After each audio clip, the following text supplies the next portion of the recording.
bienvenue au Talk Orange Le Figaro. Nous recevons ce soir, aujourd'hui, Jacques Attali, qui est président de Planète Finance et écrivain. Son dernier livre, Tous ruinés dans 10 ans, dette publique, la dernière chance, vient de sortir chez Fayard.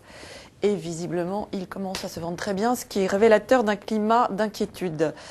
Alors, on peut le dire, ce livre tombe à point, les plans d'austérité se succèdent les uns après les autres. Ne serait-ce qu'en 24 heures, on a l'impression qu'il y a une cristallisation. L'Allemagne vient d'adopter un budget d'austérité. Les ministres européens des Finances qui se sont vus hier semblent se mettre enfin d'accord sur une politique économique européenne commune. Enfin, aujourd'hui aussi commence en France le procès du trader de la Société Générale, Jérôme Kerviel. Alors, à votre avis, ce livre, d'abord, ça signe... c'est la fin d'une époque? Non, ça s'inscrit... Enfin, d'abord, un livre, ça ne s'écrit pas en 3 minutes. Ça fait un an que je travaille. Donc, ça s'inscrit, en fait, dans une évolution longue que j'avais prévue, puisque dans le livre précédent, j'avais annoncé que l'autre phase de la crise, après la crise des dettes privées, c'est la crise des dettes publiques. Ce n'est pas la fin d'une époque. C'est malheureusement le deuxième étage d'une fusée qui en contient plusieurs. De cette crise de la dette, dans laquelle on a eu d'abord une crise de la dette privée, qu'on a transférée aux dettes publiques sans régler la crise de la dette privée. Donc aujourd'hui, on a ça, sachant qu'il y a d'autres crises qui malheureusement sont potentiellement en germe dans celle-là. Alors, vous le dites avec force, jamais hors période de guerre, finalement, la dette publique des pays occidentaux n'a été aussi importante. Et pourquoi finalement ce qui a été supportable pendant des années ne l'est plus aujourd'hui ?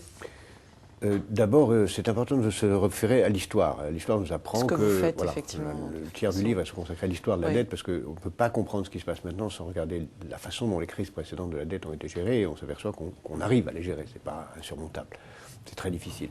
C'est supporté aussi longtemps que les prêteurs ont confiance. Ce qu'on appelle les marchés, il ne faut pas appeler ça les marchés, il faut dire les prêteurs. Tant que les prêteurs ont confiance, ça marche. Les prêteurs ont confiance, ça dépend d'un certain nombre de critères.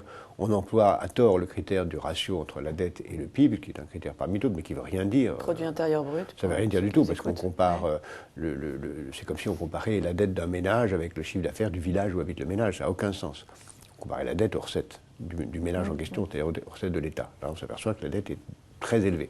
Donc, à un certain moment, les prêteurs n'ont plus confiance. Alors, c'est très variable. Si les prêteurs sont que nationaux, comme c'est le cas du Japon, ils ont tout le temps confiance. Si les prêteurs disent c'est une superpuissance, il ne peut rien arriver, comme les États-Unis, ils ont tout le temps confiance.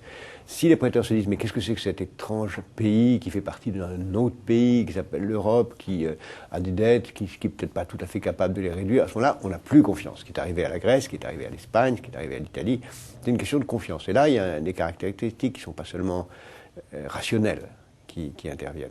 Là, on a dépassé un certain nombre de seuils. La boule de neige est en train de grossir et l'avalanche s'est déclenchée.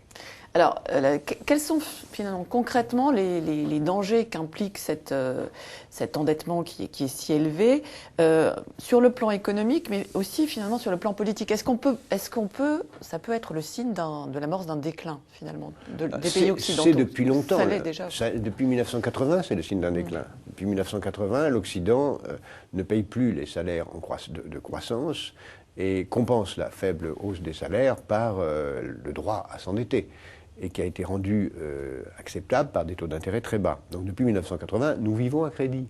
Alors, au début, c'est pas mal, puis le crédit, c'est pas mauvais en soi, bien sûr, puisque si on achète, c'est comme ça qu'on achète des logements et des machines, donc c'est très utile. Mais on s'est mis à vivre à crédit pour uniquement les dépenses de fonctionnement. Si on regarde l'État, par exemple, sur un total de dépenses publiques qui dépasse de loin 800 à 900 milliards d'euros, vous avez 3 milliards d'investissements, donc c'est absolument de l'État. Donc c'est plus, on vit à crédit, et 3 milliards d'investissements, alors que le déficit public dépasse 140 milliards. Donc on vit à crédit pour le paiement de la vie quotidienne. C'est là que ça a commencé. Donc c'est évidemment un signe de déclin si on n'est pas capable soit d'utiliser l'emprunt pour investir, soit de compenser par des impôts ou par des réductions de dépenses ce qu'on fait de façon imaginaire. Alors, votre livre ne dresse pas qu'un constat alarmiste, il propose aussi des pistes pour l'avenir. Vous indiquez que l'on peut encore changer la donne, notamment en repensant le rôle du souverain. Est-ce que vous pouvez nous expliquer ce que il y a 3 niveaux sur lesquels il faut agir, et si un niveau cède, il faut agir sur le précédent, le niveau sur l'autre. Le premier niveau idéal, c'est le niveau de la gouvernance mondiale. On voit que le G20 a du grand mal à faire un commencement de décision, mais j'ai toujours dit pour ma part que le G20 était un échec pour l'instant, parce que rien n'a été décidé, et ça s'est encore confirmé malheureusement en Corée il y a 2 jours. Deuxièmement, il y a le niveau européen, et là c'est crucial. Là, il y a une vraie possibilité de solution. Si les Européens, et d'abord les Français et les Allemands, se mettent d'accord pour une stratégie commune de cohérence budgétaire et l'émission de bons du Trésor européen qui donnerait de l'air à l'Europe, puisque l'Europe n'a pas de dette, ce qui est fou par rapport aux États-Unis qui ont 13 trillions de dettes, donc l'Europe a moyen de se donner de l'air, et donc d'avoir un accélérateur européen quand les gouvernements de chaque pays européen vont être obligés d'appuyer sur le frein. Donc ça, c'est vraiment fondamental. Si on n'y arrive pas, ça sera très difficile. Puis après, au niveau national, il faut appuyer sur le frein. Si on prend l'exemple français, il faut dans les 3 ans qui viennent trouver à peu près 100 milliards sur 3 ans, qui viendront difficilement de la croissance, parce que la croissance ne sera pas là, malheureusement, ou moins là qu'on pourrait l'espérer, et qui viendront soit d'économies, soit de hausse d'impôts. C'est un choix politique majeur. Pour ma part, je pense qu'il faut faire l'essentiel par des économies, parce que les hausses d'impôts ne sont pas forcément idéales dans la situation actuelle, mais les économies sont extrêmement difficiles à trouver. Alors, elles sont difficiles à trouver, elles sont aussi difficiles à faire accepter par les populations. On voit qu'en France, il y a eu quelques hésitations sur l'utilisation du mot rigueur. Est-ce que notre gouvernement manque de courage, finalement ? Je crois que c'est l'opinion publique, dans son ensemble, encore commence à prendre conscience, et on ne peut pas demander aux hommes politiques d'être trop en avance. Aujourd'hui, c'est clair que ce n'est pas un plan d'austérité qu'il faut, c'est un plan catastrophe.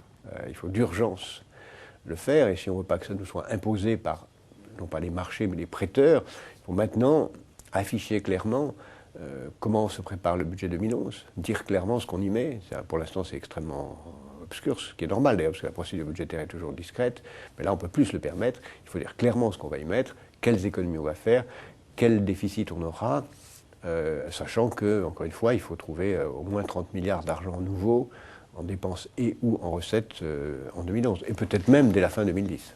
Alors, il y a quelques mois, le Premier ministre avait évoqué une faillite de la France. Est-ce qu'on est proche d'une faillite ? Le risque est là. Le risque est là, parce que si la dette est aujourd'hui très supportable, après tout, elle ne coûte que 3% du PIB, ce qui est énorme, mais ce qui n'est pas gigantesque, c'est que les taux d'intérêt sont très bas. Mais si les prêteurs commencent à douter de nous, les taux d'intérêt vont monter, et à ce moment-là, on sera en faillite, parce qu'on n'aura plus les moyens de payer la dette. Donc, plus les moyens, comme la dette, il faudra vraiment la payer. On aura soit à étaler la dette avec l'humiliation d'un moratoire et demander, supplier les créanciers d'être gentils avec nous pour nous permettre de payer les salaires des fonctionnaires, parce que c'est de ça qu'il s'agit. À partir du mois de septembre, les fonctionnaires sont payés à crédit. Donc, c'est ça la faillite, c'est quand on est obligé de supplier les autres de vous donner les moyens de payer vos fonctionnaires. Alors, vous parlez de ce problème de payer les fonctionnaires, et vous évoquez dans votre livre, vous dites que selon vous, finalement, ce qui risque d'être le grand débat de la prochaine élection présidentielle, c'est finalement le partage entre les sphères publiques et privées. Oui. Tout dépend de ce qui va se passer d'abord dans les 2 ans qui viennent. Si le gouvernement actuel a le courage, ce que j'espère, de mettre en œuvre une rigueur qui permettra d'assainir les comptes, comme le font les Allemands depuis quelques jours, qui changent la donne. Les Allemands le font, la France ne veut pas le faire. À ce moment-là, on aura un vrai débat calme, serein, sur, après tout, faut-il vraiment laisser les prélèvements obligatoires augmenter tout le temps, ou faut-il transférer au privé une partie des choses pour que les impôts n'augmentent plus comme ils augmentent en France? Ça sera le grand débat de haut niveau. Si tout ça n'est pas fait, il n'y aura plus de débat. Le gouvernement de gauche ou de droite n'aura qu'une chose à faire, c'est créer les conditions pour éviter la faillite. Alors vous avez travaillé sur un rapport dont on avait beaucoup parlé sur la libération de la croissance. Est-ce qu'aujourd'hui vous voyez encore le président de la République? Est-ce qu'il vous écoute? Ça, c'est à lui qu'il faut le demander, mais j'ai l'habitude, quand je donne mon avis, d'abord de le donner publiquement, ce que je fais là, ou quand j'ai à dire des choses plus confidentielles, de réserver le droit à celui à qui je parle de dévoiler ce que je lui dis. Je dis ici publiquement que nous allons, en tant que président de la Commission, dire que la moitié des propositions que nous avons faites est en cours d'application, ce qui est à la fois considérable, mais pour nous insuffisant, et que la France doit aujourd'hui continuer à mettre en œuvre ces propositions, parce que la croissance est la seule façon de régler la dette, mais qu'il faut le faire en ayant une vision longue, une vision d'homme d'État, une vision courageuse, une vision juste socialement, qui seule créera la légitimité nécessaire pour l'action. Et ça, vous allez lui dire directement, vous le voyez tout à l'heure, aujourd'hui, donc vous lui direz directement. Dernière question, certains se demandent comment finalement on peut concilier croissance et rigueur, est-ce que ce sont deux notions conciliables? D'abord, la dette publique ne crée plus de la croissance. Sinon, avec les dettes élevées qu'on a, on aurait des croissances très fortes. Donc ça prouve que la dette n'est plus un facteur de croissance, parce que c'est de la mauvaise dette. La mauvaise dette publique, voilà, ce que vous dites dans le livre. Quand il y a mauvaise dette, c'est-à-dire la dette qui ne finance pas l'investissement, ça ne finance pas la croissance. Donc réduire la dette sera un facteur d'assainissement qui permettra la croissance. D'accord. Très bien. Merci Jacques Attali et à demain pour une nouvelle édition du Talk Orange de Figaro. Au revoir.